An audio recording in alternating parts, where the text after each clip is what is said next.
इस वीडियो का उद्देश्य केवल मनोरंजन है। हम किसी भी प्रकार के अंधविश्वास को बढ़ावा नहीं देते हैं। इस वीडियो का क्रेडिट है ड्रीम टॉन।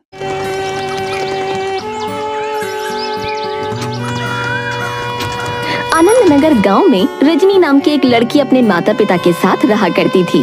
उसके पिता मोहन अपाहिज थे और इसीलिए वो कोई काम नहीं कर पाते थे और उसकी माँ पिछले एक लंबे समय से बीमार चल रही थी, जिस कारण वो बिस्तर से लग चुकी थी।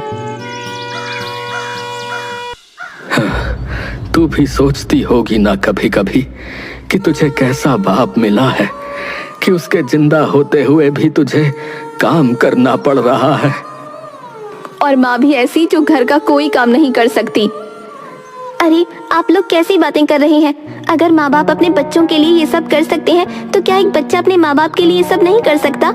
आप लोग ज्यादा मत सोचिए, बस आराम करिए। भगवान तेरी जैसी औलाद सबको दे बेटा।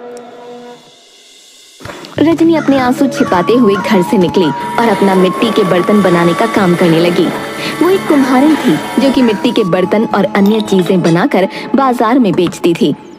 हे भगवान, मैं तुझसे और कुछ नहीं मांगती, बस मेरे माँ बाप को ठीक कर दे। मुझे उनकी मदद नहीं चाहिए, पर मैं चाहती हूँ कि वो किसी के मोहताज ना रहें। तभी वहाँ उसकी पड़ोसन नीलम आ गई और बोली, अरे कैसी हो रजनी, और तुम्हारे माँ बाप कैसे हैं? बस सब ठीक है नीलम दीदी, भगवान की कृपा है। वो जिस हाल में रखे हम खुश हैं। तुम बताओ तुम्हारा क्या हाल है? हाँ मैं ठीक हूँ, पर अरे रजनी, अब भी तुम मिट्टी के बर्तन बना रही हो? तुम्हें पता है ना, अब जमाना बदल गया है। अब तो लोग स्टील, कांच और प्लास्टिक के बर्तन पसंद करते हैं। तुम्हारे ये बर्तन कौन खरीदेगा? मेरा सहारा तो भगवान है नीलम दीदी, उन्होंने मेरा हाथ पकड़ा हुआ है, तो मुझे कोई चिंता नहीं, सब ठीक होगा। अरे रजनी, भगवान के सहारे रहने वाले अक्सर भूखे मर जाते हैं। और वो देखो, मौसम भी कैसे करवट बदल रहा है। बारिश आई नहीं कि सब मिट्टी के बर्तन कीचड़ बन जाएंगे। सोच लो, कुछ और कर लो, वरना वो दोहा गाती फिरोगी, आछे दिन पाछे गए, हरी से किया ना हेत, अब पछताए होत क्या, चुप चिड़िया चुग गई खेत। मुझे अपने भगवान पर पूरा भरोसा है कि वो मुझे भूखा नहीं मरने देंगे नीलम दीदी, और जो होगा देखा जाएगा। अरे भोली लड़की, चलो अच्छा है, मैं तो कहूँगी कि कहीं फंसना मत। तुम्हारे ऊपर तुम्हारे माँ बाप की भी जिम्मेदारी है। जी मुझे पता है। तभी रजनी के बाजार जाने का समय हो गया। रजनी अपना सामान बांधती है और जाने के लिए तैयार होती है। मोहन उसे कल का बचा हुआ खाना टिफिन में रख कर देता है।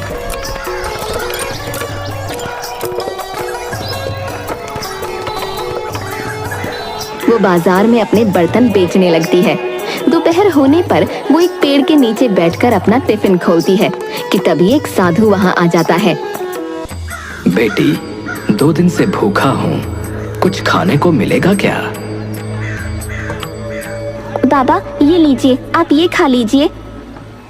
अरे बेटी, ये तो तुम्हारा खाना है, तुम क्या खाओगी फिर? बाबा आप खा लीजिए, मैं घर जाकर खा लूंगी। सदा खुश रहो बेटी, याद रखना तुम्हारा नसीब तुमसे कोई नहीं छीन सकता। जी बाबा।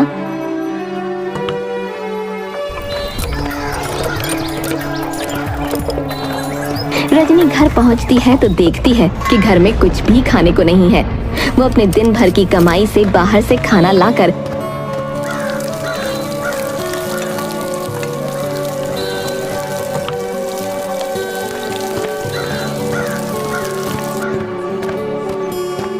अपने माता पिता को खिलाती है और खुद भूखी रहकर अगले दिन के बर्तन बनाने में जुट जाती है। पर अगली सुबह जब उसकी आंख खुलती है तो वो देखती है कि बहुत तेज बारिश हो रही है। हे भगवान, ये क्या हो रहा है? मेरे बर्तन, मेरे बर्तन! रजनी बाहर भागती है और देखती है कि उसके सारे बर्तन बर्बाद हो चुके हैं। देख लिया रजनी, मैंने कहा था ना कि ये काम नहीं चलेगा। ये भगवान का सहारा है, बारिश आई नहीं कि सब मिट्टी में मिल गया। हे भगवान, ये कैसी परीक्षा है, अब मैं क्या करूं? रजनी अगले दिन नई मिट्टी लाने के लिए तालाब जाती है, लेकिन तालाब में पानी भर चुका था। उसी समय फिर से बारिश शुरू हो गई। उसे समझ आ जाता है कि मिट्टी के बर्तन का काम अब नहीं चलेगा। घर चलाना है तो पैसे चाहिए और पैसों के लिए कोई और काम करना पड़ेगा। मजबूरन वो जमींदार के घर काम मांगने का फैसला करती है। बेटा, ये जमींदार बड़े लोग हैं, जाने क्या क्या काम कहेंगे तुझसे बेटा। पिताजी, जो होगा देखा जाएगा, घर तो चलाना ही है। मेरी बच्ची, ये दिन भी देखना पड़ा। माँ, चिंता मत करो, सब ठीक हो जाएगा। जो नसीब में है वो तो मिलकर ही रहेगा, और भगवान सब देख रहा है।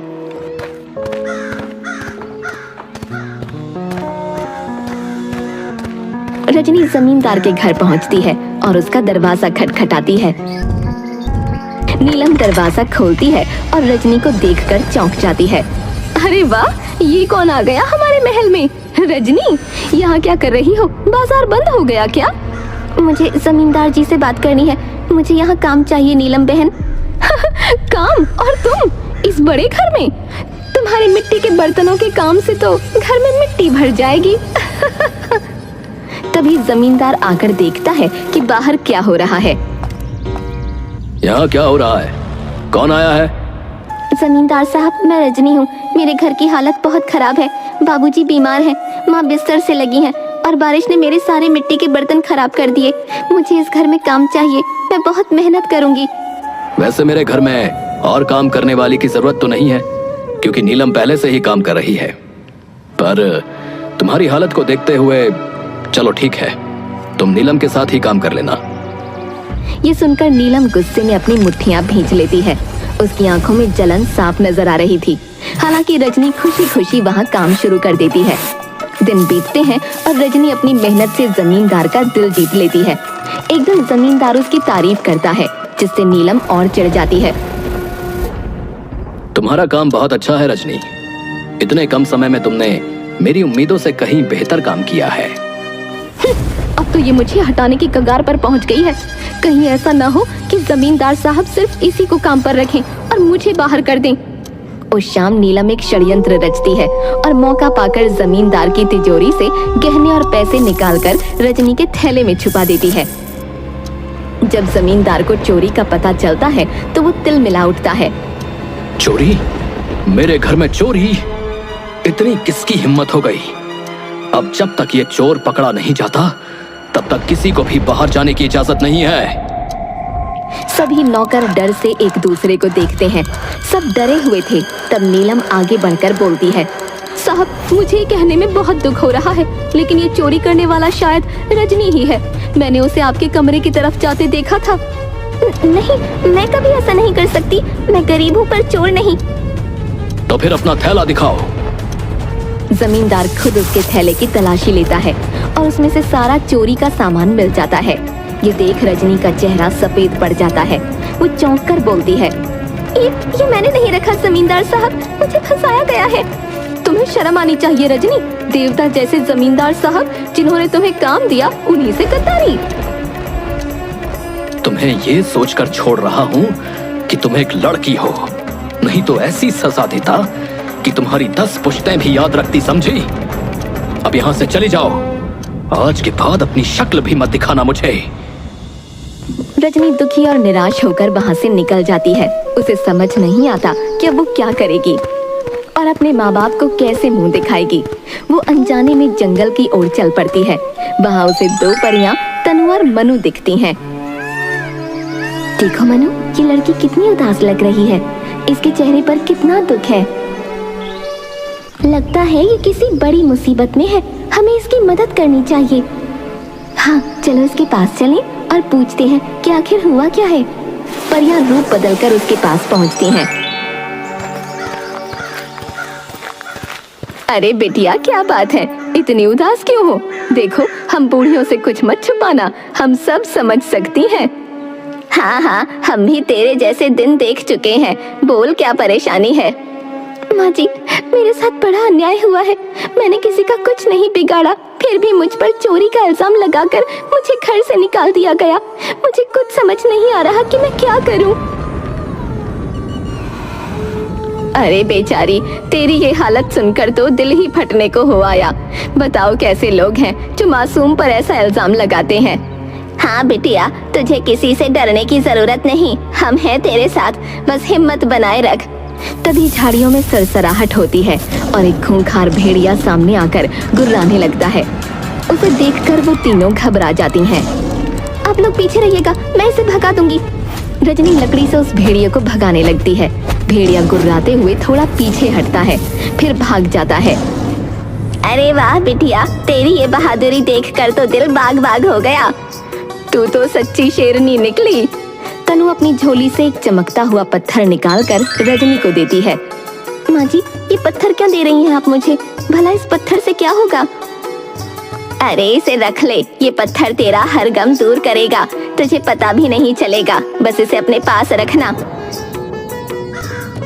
ठीक है माँ जी, आप कह रही हैं तो रख लेती हूँ।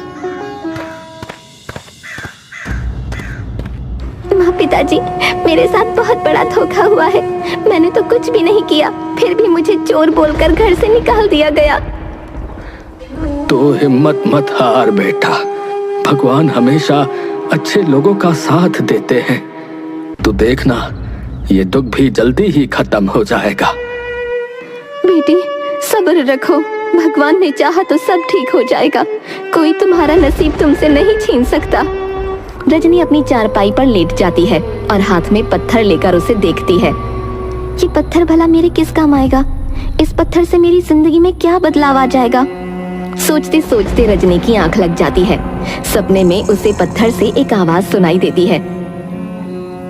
रजनी सुन, कल जमींदार जंगल की तरफ शिकार करने जाने वाला है, पर वहां एक शेर होगा जो उसकी जान ले सकता है। जा, उसे बचा ले। रजनी चौंक कर जागती है और डर के मारे पत्थर को फेंक देती है, लेकिन जल्दी ही उसे समझ आ जाता है कि ये सपना था। मगर उसे सपना सच जैसा महसूस होता है। वो तय करती है कि वो जमींदार को चेतावनी देगी। अगले दिन रजनी अपने घर से बाहर जमींदार का इंतजार करती है। जैसे ही जमींदार आता है, रजनी उसे रोक लेती है। जमींदार साहब, आप जंगल की तरफ मत जाइए, वहाँ शेर है, आपकी जान को खतरा हो सकता है। मैं सच बोल रही हूँ, मेरा विश्वास करिए। अरे, तू यहाँ भी पहुँच गई? मेरे शिकार पर भी नजर रखनी है तुझे। एक बार विश्वासघात करके तेरा दिल नहीं भरा है, जो दोबारा चली आई? हट जा मेरे रास्ते से लड़की। साहब, मैं मजाक नहीं कर रही, वहाँ सच में शेर है, आपकी जान को वहाँ खतरा है। आप चाहे जो भी कहें, मैं आगे से नहीं हटूंगी। तभी कुछ लोग घबराकर दौड़ते हुए आते हैं। अरे बाप रे बाप, इतना बड़ा शेर! ए भैया, अरे बाप रे बाप, भागो रे भागो! ए भैया, शेर आ गया! अरे जल्दी सब लोग घर जाइए भैया, अरे जंगल में बब्बर शेर है और गांव की तरफ ही आ रहा है। अरे सबको चेतावनी दी जा रही है, जल्दी भागो! जमींदार घबरा जाता है। आप सोच क्या रही हैं जमींदार साहब? मेरा घर पास में है, आप वहाँ चलें। नहीं नहीं, मैं घर पहुँच जाऊंगा, लेकिन शेर... तभी शेर की दहाड़ सुनाई पड़ती है। जमींदार बाबू, जान रहेगी तो गिले शिकवे दूर हो जाएंगे। आप मेरी बात मानिए, चलिए। अब हाँ, ठीक है, चलो। और रजनी की बात मानकर वो उसके साथ उसके घर चला आता है। आइए जमींदार साहब, डरिए मत, मेरे घर में आराम से बैठिए, सब ठीक हो जाएगा। रजनी, मुझे एक बात समझ नहीं आ रही। पहले तुमने मेरे घर में चोरी की और अब तुम मेरी जान बचा रही हो। ये क्या खेल चल रहा है? जमींदार साहब, मैंने कभी चोरी नहीं की थी। रंगे हाथों पकड़ी गई थी तुम, फिर भी बहस कर रही हो। असल में वो चोरी नीलम ने की थी और मुझ पर इल्जाम लगा दिया।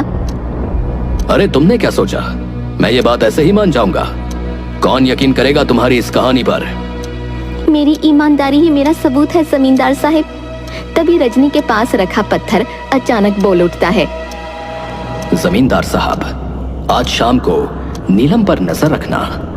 वो आज भी चोरी करेगी। उसे रंगे हाथ पकड़कर आप सच उगलवा सकते हैं। जमींदार चौंक जाता है और पत्थर की ओर घूरता है। ये पत्थर कैसे बोल रहा है? ये सब क्या चक्कर है रजनी? कोई भूत वूत का साया तो नहीं है यहाँ पर? साहब, कोई भूत वूत का साया नहीं है। ये पत्थर 2 बूढ़ी औरतों ने मुझे दिया था। इसने ही मुझे बताया था कि आपको शेर से बचाना है। तो ये जादुई पत्थर तुझे मिला है? इसका मतलब शायद तू सचमुच निर्दोष है।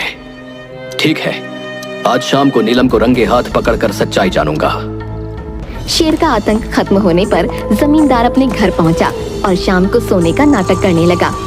नीलम धीरे धीरे कमरे में घुसती है और चोरी करने की कोशिश करती है। आज बुढ़ा जल्दी सो गया, सही मौका है, तिजोरी में हाथ साफ कर लूं, सारा शक उसी रजनी पर जाएगा और बोल दूंगी कि पता नहीं क्या करने दोबारा आई थी यहाँ। जमींदार अचानक उठता है और नीलम का हाथ पकड़ लेता है। तो ये रही हमारी असली चोरनी। बताओ नीलम, उस दिन भी चोरी तुमने ही की थी ना? साहिब, मुझे माफ कर दीजिए। हाँ, उस दिन भी वो चोरी मैंने ही की थी, पर मैंने सोचा कि रजनी पर इल्जाम लगा दूंगी तो वो निकाल दी जाएगी। मुझे माफ कर दीजिए। माफी मांग रही हो? एक बेगुनाह को नौकरी से निकलवा कर क्या मिला तुझे, जाहिल लड़की? जमींदार रजनी के घर जाता है।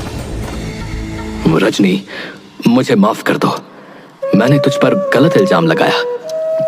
अब मुझे सच्चाई पता चल गई है, तुम्हारी नौकरी वापस तुम्हारी है। धन्यवाद साहब, मैंने हमेशा अपने काम को ईमानदारी से किया है। मेरे माँ बापू ने ईमानदारी से कमाना सिखाया है। बेईमानी का तो आज तक एक निवाला तक नहीं खाया हम लोगों ने। जमींदार अपने पिटारे से कुछ पैसे निकालता है और रजनी को देता है। ये लो, ये तुम्हारे घर का खर्च चलाने के लिए है। अब तुम्हें कभी किसी के सामने हाथ फैलाने की जरूरत नहीं पड़ेगी। साहब, आपने हमारी बेटी के साथ न्याय किया, हम आपका ये एहसान कभी नहीं भूलेंगे। और यूं रजनी का नसीब चमक उठा और जो उसका था वो उसे मिल गया। और उसके बाद रजनी खुशी खुशी जमींदार के यहाँ काम करने लगी। दूसरी तरफ अब नीलम भी समझ चुकी थी कि ईमानदारी से रोजी कमाना किसे कहते हैं।